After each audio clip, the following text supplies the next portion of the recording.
दोस्तों, welcome to my YouTube channel. तो ये लिनक्स सीरीज का पार्ट 15 है। तो इसमें हम क्या देखने वाले हैं, जो लिनक्स है उसमें डिफरेंट फाइल फोल्डर्स रहते हैं। तो फोल्डर्स का इंपॉर्टेंस क्या है और वो फोल्डर्स के जो नाम वगैरह है, जो नेम्स वगैरह है ना, वो क्या सिग्निफाई क्या करते हैं, उसका इंपॉर्टेंस क्या है, तो उसके बारे में हम जानेंगे। तो देखिए, जैसे ही मैं रूट फोल्डर में गया यहाँ पे, तो यहाँ पे मुझे बहुत सारे फोल्डर दिख रहे हैं। करेक्ट। तो एक एक फोल्डर क्या इंपॉर्टेंस पजेस करता है वो देख लेते हैं। ठीक है। देखिए, in Linux, the file system follows the hierarchy directory structure and each directory has a specific purpose and function. मतलब ये जो फोल्डर है उसको वो डायरेक्टरी कहते हैं। ठीक है। has specific purpose of function. The understanding the folder structure is essential for navigating the system and managing files and maintaining the overall organization. Here, here is an overview of some key directory and their function in file Linux file system. Okay. तो पहला क्या है, ये वाला जो hash मतलब CD हमने यहाँ पे किया स्लैश में, तो ये क्या है, रूट रूट डायरेक्टरी। इसको रूट डायरेक्टरी बोलते हैं। इज अ हाईएस्ट मतलब टॉप लेवल डायरेक्टरी रहती है in the file system hierarchy. It it contain essential system files and directories. ठीक है। Only the root user has write permission to this directory. उसके लिए हम क्या करेंगे, ls-ltr। तो देखिए, ये रूट जो है, रूट यूजर है ना, इन सब जो फोल्डर्स है उनको ओन करता है। देखिए यहाँ पे सब रीड राइट मॉडिफाई वाले किसको है, तो रूट यूजर को ही है। ओके दोस्तों। तो देखिए, ये हो गया। उसके बाद कौन सा है, बिन। देखिए यहाँ पे आपको दिखेगा एक बिन फोल्डर। करेक्ट। तो अब बिन क्या करता है, जो बाइनरीज रहती है ना, सपोज कोई आपने इंस्टॉल किया एप्लीकेशन, तो उसकी जो बाइनरीज वगैरह रहते हैं ना, देखिए, content the essential binary executable commands required for a system recovery and repair. तो उसमें हम अगर सीडी बिन करते हैं और एलएस करके देखते हैं, तो देखिए यहाँ पे नो, यहाँ पे हम कौन सा हेड, यहाँ पे देखते हैं कि जैसे कि सुडो सुडो कमांड है। ओके। उसके बाद SSH। ठीक है। इसकी सारे बाइनरी है ना, तो ये रूट फोल्डर में बिन जो फोल्डर है डायरेक्टरी उसमें रहते हैं। उसके बाद बूट। बूट में क्या रहता है, देखिए एलएस कर देते हैं फिर से। तो देखिए यहाँ पे बूट दिख रहा है आपको। तो बूट क्या, कौन सी फाइल्स कंटेन करता है, देखिए, contains file necessary for the system boot process. जैसे सिस्टम रिबूट होता है ना, तब at the time of boot process that including the kernel, जो बूट लोडर कॉन्फ़िगरेशन, ऐसे जो बाकी फाइल्स है ना जो रिक्वायर्ड है at the time of booting, वो रहती है। फिर डेव में क्या रहता है, डिवाइसेस रहते हैं। आप देखोगे ये डेव वाला फोल्डर है। तो डेव में क्या है, that contains the device file representing hardware devices on the system such as disk drive terminal and printer. हम क्या करते हैं, बूट में जाके एक बार देख लेते हैं, एलएस करते हैं। तो ये बूट के टाइम की जो रिक्वायर्ड फाइल्स है वो है। उसके बाद हम क्या करते हैं, डेव में जाते हैं, उधर देख लेते क्या कौन सी फाइल है। तो यहाँ पे बहुत सारी आपको फाइल्स दिखेंगी, राइट। तो ये कौन सी फाइल है, डेव मतलब डिवाइसेस के रिलेटेड फाइल। उसके बाद ईटीसी मतलब कॉन्फ़िगरेशन फाइल्स रहते हैं, CD/etc एलएस। इसमें क्या है कि जो कॉन्फ़िगरेशन रहता है ना सिस्टम में, जो भी हम कॉन्फ़िगरेशन करते हैं उसके फाइल जो है यहाँ पे ईटीसी फोल्डर में रहते हैं। देखिए, how system wide configuration files and script use by the system and various application. जो एप्लीकेशन वगैरह फाइल यूज करेंगे तो वो ईटीसी में रहते हैं, ईटीसी फोल्डर। उसके बाद होम। होम तो किसका है, जो रूट यूजर है उसका भी एक होम रहता है, और जो पर्सनल यूजर्स रहते हैं उसका भी होम है। तो जैसे अगर आपने एलएस किया, देखिए सीडी करते हैं, रूट डायरेक्टरी में आ गए, प्रेजेंट वर्किंग डायरेक्टरी, तो रूट है। इसके बाद कौन सा है, होम। तो सीडी होम देखेंगे, एलएस देखेंगे। तो होम किसका है, दो यूजर है ना, ओपीसी और उबंटू। तो इन दो यूजर का होम, उसकी डायरेक्टरीज जैसे हो गए डेस्कटॉप या डाउनलोड, ये वाली जो पर्सनल फाइल्स वगैरह रहते हैं ना, उस फोल्डर में रहते हैं, होम वाले में। उसके बाद लिब और लिब 64। देखिए, लिब है, लिब 64, लिब 32, लिब 32, X32।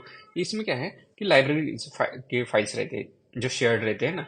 तो शेयर्ड लाइब्रेरीज के फाइल एग्जीक्यूटेबल स्लैश बीन्स वगैरह, उसके जो लाइब्रेरी रिक्वायर्ड है, डिपेंडेंसी है, उसके रिलेटेड फाइल्स रहते हैं। देन उसके बाद देखेंगे, मीडिया। मीडिया के अंदर क्या रहता है वो एक बार देख लेते हैं। मीडिया या mount are use as a mount point for removable media and manually mounted file system.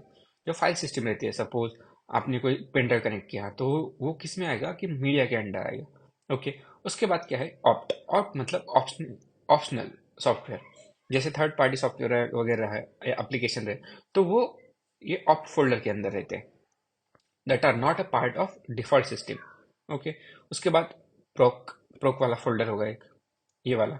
तो वो क्या करता है कि जो प्रोसेस इंफॉर्मेशन है वो कंटेन करता है, जैसे provide information about the system processes in virtual file system format. It is a dynamic directory reflecting the current state of the system.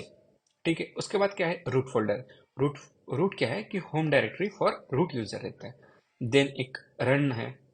ठीक है, रन क्या कंटेन करता है, देखिए, कंटेन्स द रनेबल डेटा। जब एग्जीक्यूट होता है ना कोई एप्लीकेशन या फाइल या कोई स्क्रिप्ट वगैरह, तो उसका जो डेटा रहता है ना, वो रनेबल डेटा में आता है। उसके बाद यस बिन। यस बिन मतलब सिमिलर टू बी है, लेकिन it contains the executable primary use by the system administrators for system maintenance and recovery. देखिए यस बिन में जाके देखते हैं एक बार, एस बिन। यहाँ पे जो हम्म, यहाँ के जो आप देख रहे हो ना, जो बिन है, मतलब बाइनरीज है, वो mostly related to root user रहते हैं। ओके, जो बिन है उसमें नॉर्मल यूजर भी और रूट यूजर की भी दोनों के रहते हैं, लेकिन यहाँ पे स्पेसिफिकली फॉर सिस्टम एडमिनिस्ट्रेटर्स वाले रहते हैं। फिर सर्विस डेटा, उसके बाद सिस। सिस क्या कंटेंट करता है, provide the information about the devices current parameters, ये। और उसके बाद टेम्पररी फाइल्स, सपोज कुछ फॉर टाइम बिंग जो डेटा रहता है ना, वो टेम्पररी फोल्डर या डायरेक्टरी में से होता है। उसके बाद वैर। वैर मतलब क्या होता है कि वेरिएबल यूजर वेरिएबल रहते हैं ना, जो वेरिएबल हम क्रिएट करते हैं, variable data that contain the variable data that changes frequently during the system operation such as log, spool files, then temporary files etcetera. ठीक है, तो दोस्तों ये हुआ ओवरऑल जो भी हमारे फाइल्स है ना उसमें का इंफॉर्मेशन। मतलब ये भी जो भी फोल्डर्स है रूट डायरेक्टरी में, उसके उसका हम क्या कह सकते हैं, एक ओवरव्यू हमने देख लिया है कि जो भी डायरेक्टरी है उसका क्या इंपॉर्टेंस है, क्योंकि ये जो डायरेक्टरी है हर लिनक्स सिस्टम में काइंड ऑफ सिमिलर रहता है। जैसे बिन, एक बार हम ओवरव्यू कर लेते हैं फिर से। देखिए स्टार्ट से जाते हैं हम। पहला तो है रूट। रूट में क्या रहेगा, ये सारे के सारे फोल्डर जो फोल्डर या डायरेक्टरी है, जो जो कि कौन ऑन करता है, रूट यूजर ऑन करता है। उसके बाद क्या रहेगा, बिन। बिन में क्या रहता है, जो बाइनरी रहते हैं एग्जीक्यूटेबल, तो वो बिन में रहते हैं।